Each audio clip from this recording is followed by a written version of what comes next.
আমরা আজকে আসছি শাসনগর পার হয়ে যে শ্যামাসুন্দরী নদী, সেই শ্যামাসুন্দরী নদীর এই পাশে যে গ্রামগুলি আছে, বাঁশের ব্রিজ থাকবে, এটা কিন্তু আমাদের কল্পনারও বাইরে।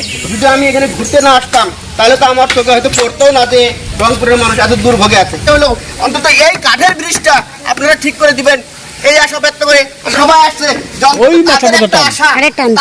তারা কিন্তু মেয়ের সবের কাছে খাইতে চায় না, তারা পড়তে চায় না, তারা ফ্যামিলি কারো চাচ্ছে না, তারা চাচ্ছে শুধু এই ব্রিজটা। এই ব্রিজটা শুধু তারা চাচ্ছে, তারা ফ্যামিলি কারো চাচ্ছে না।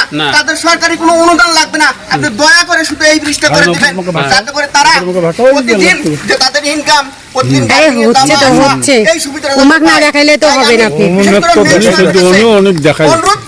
অনুরোধ করবো যে এলাকাবাসীর পক্ষ থেকে এই কাঠের ব্রিজটা ভেঙে দিয়ে একটা পাকা সেতু করে দিবেন।